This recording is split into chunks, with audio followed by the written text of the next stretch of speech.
Hello everybody, I'm Adriane Ritter. And I'm Shelley McNeely. And we are back with the 2024 Block of the Month for, in case you don't remember, Valley of the Mist Quilt Guild. So this year, Shelley and I think long and hard about how to do this. And what we decided our block decision this year. Right. We decided to kind of go back a little and explore kind of basics and then building on those basics. So the first third of the year, the first 4 blocks are going to all be made up of squares and rectangles in different combinations, which you'll see. And then the second third of the year, and I don't want anybody saying I'm out. No. We're going to explore the joys of half square triangles. Right. So every block will be composed of half square triangles. And only half square triangles, yeah. But they will look completely different. Yes. And then the third of the year, we're going to combine it. And so all the blocks will be composed of half square triangles and rectangles and squares. Right. So to tie it all together, like we've been doing for the last few years, we have a focus fabric. And what is our focus fabric? This focus fabric is Yalke by June Smith for M&S Textiles. They're in Australia. Yes, and so it's from a line of Aboriginal fabrics. Right. But that doesn't mean you have to use Aboriginals to go with it. As you can see in my first block, I'm using grunges this year. And then my white is just a slightly patterned white. Shelley's using some other things. I mean, this fabric is very versatile. It has a lot of color in it, a lot of things to go with it. Yes. I will say the one thing it does not have in it is black. So we had thought, what kind of neutrals are we going to use? So we just have white. And the rest of the colors is going to be up to you to pick from coordinating from this fabric. Now, obviously, if you're not turning them at the guild, you can use whatever fabric you want. But for the guild ones where you turn in the blocks, you'll be using this. And we are going to be selling half fat quarters of this at the guild meeting, so if you need it. But I want to go over, before Shelley goes over even this first block, this year we actually are more prepared than we've ever been. And what's this, take 9 years to get that point? Maybe. But we actually know how much fabric you need for the year to make one of each of our blocks. And this is an estimate. I mean, we put the blocks into EQ and had them kind of estimate yardage for us. And before I tell you what that is, I want to say, at the most, in any block we do this year, you're going to need 4 coordinating fabrics. And so, but that doesn't mean that every month you have to use the same coordinating fabrics. I would kind of suggest mix it up, because then that ties the quilt better. But in all the blocks, you're going to need contrasting coordinating fabric. So you're going to need a strong dark and a strong light, and then other ones can be medium, or if you stay with lights and darks, then you're good if you mix it up. Okay, so and there's one block in particular where if it's not a pretty contrasty dark, you're not going to get the 3D effect that you get when we do it with a very contrasty one. But we'll tell you about that when that block comes. That's in the third quarter of the year. No, third 30 of the year, whatever. Yeah, third. Yeah. Fourth third. Yeah, the 12th third. Yeah. Okay, so anyway, so what you need for the whole year, the focus fabric, a quarter yard will be enough. It had to be very frugal with how you cut it. Don't cut chunks out. But is this if you're making 2 or for 1? That's for 1 block. 1 of each block. A quarter yard hole. Okay. Yeah, I showed you the diagram. Yeah. Okay. She's acting like she doesn't remember. Oh, I thought fat quarter was going to work. Well, that's a quarter yard. Oh, you're right. You're right. You're right. It is. Okay. I'm sorry. I'm sorry. Okay. So the white, you need 1 yard. And of your light coordinating fabric, you need 1 yard. Of your dark, you need 5/8 of a yard. And of the other 2 coordinating fabrics, you only need 1/8 of a yard each. So, and like I said, you don't have to have it all, the light doesn't have to be a yard of the same light. It just has to be, in each block you'll use that light, but in multiple blocks you can mix it up. I totally confused them, I'm sure. Maybe. Okay, so now let's get to the details of this year. Just a second. So this block we're making this month is called Child's Delight. And Shelley is going to go over what fabrics we need for this month. Okay, so for the focus fabric, you just need 1 2 3/4 inch square.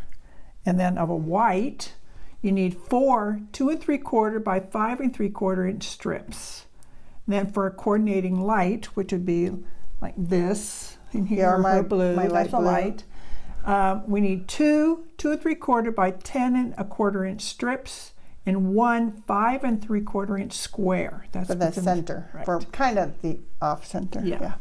And then of the coordinating dark color, you're going to need 4 2 3/4 inch squares. Okay, so I mean, there's no, after you cut them into those sizes, there is no other cutting. That's the sizes we use. We're not going to take big pieces and cut them down. That's what we've got. And so the layout you'll see is pretty obvious.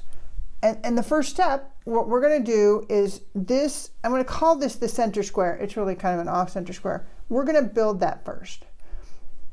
So to do that, we're going to take this large square of the white fabric, and we're going to add 2 white pieces on either side. And then we're going to take the 4 small dark squares, and we're going to put a white one in between each. Now, pressing. Shelley and I have had a little discussion on this pressing. So on the first part of this, it's obvious, it's easy to press to the dark. But once you get past that, they intersect, and so it's harder. So I did do that on my first pressing of those out, but then after that I pressed everything open. Now Shelley didn't do that. No, I did. I guess I need to show it because I don't know the right words to describe it. I did the thing where you twirl the intersections, and you like make them go, the seams go around in a circle. So basically, yours go different. Like on the second pressing, you don't press to one direction, you press to 2 directions. Because you press the dark. Yeah, it depends. After you open up Right. that square, then, so like here, this is pressed to the light and this is pressed to the dark. Yeah. And so. They always go around in a circle, near. Right, when but you do then that. the actual pressing alternates. And so that's fine, because then you have a nested seam and it's not lumpy. Mm-hmm. So if you don't know how to do that, well, you can look it up. There's directions on how to do it, and I've looked it up a million times and I still can never figure it out, but unless I have to. So I just press them open. So that's your option. Either you're going to do the twirly pressing, center, or you're going to press them open. So we are going to, so I'll show you one more time. This is so basic. I'm just trying to feel like I have something I need to tell you. So I've got my center, my off center, and obviously a white goes here, white goes on each side of this, but we can't sew them together that way. White goes there, white goes here, white goes here. So my first step is I'm going to sew a white to each side of my big square. Press it, sew a dark to each side of my white, these other remaining white squares, press them out. Then I'm going to, when I have all that, I'm going to sew these 3 rows together in the correct order, and when you're done, and we'll come back after that, your square should be 10 1/4 inch. So I didn't mention it, Shelley didn't mention it, but you need to do accurate 1/4 inch seams for this block. It's you not can always oversized. trim at the end if you're a little large, but you But it's can't. not. It's not cut. It's not. Yeah. The sizes aren't any extra. But So yeah, you need, that's kind of your minimum size is the 10 1/4, right? yeah, 10 1/4 Yeah. is what you need. Yeah, Yeah, yeah. yeah. So so if you want to sew a skimpier seam and trim it down, you can do that. But 10 1/4. Right. All right, so we'll be back with our off centers completed. Well, we have our 10 1/4 inch squares. Everything went fine. So the next step, and it doesn't really matter which side you pick of the block, but you're going to take one of your lighter fabrics and you're going to sew it to one edge of the block. And then you're going to take your focus fabric and your other piece of lighter fabric that's left, and you're going to sew these two together and make a strip. And then they will go to an adjacent corner, any adjacent corner, because obviously if you turn the block, it'll be right. It's always the same. Always the same. So those are the last two steps. Obviously, when it's done, it should be our normal 12 1/2 inch square block for a 12 inch finished block. And when we come back, we will have our finished blocks. All right, so we have our finished blocks. They look perfect. They do. They look not perfect. They look great. Yeah, and Yeah. and if you made I think if you made a quilt with this pattern, it would be a really interesting quilt. It kind of has a self sashing. Right. That's what Yeah. this part does. Right. If you just did those blocks, then you wouldn't have to sash it. Or it depends on how you did it. You gotta always just make it so that these things line up, like here. Oh, and make a bigger square there. and Yeah, then yeah, have yeah. You could definitely play with play with how it arranges, because Right. I think you can come up with really interesting things just with this block. Right. So Okay, so if you're going to turn these in to the guild for the drawing, they're due in February. And come back to February 1, and there'll be another squares and rectangles block. yes, So. yes. All right, so see you next month.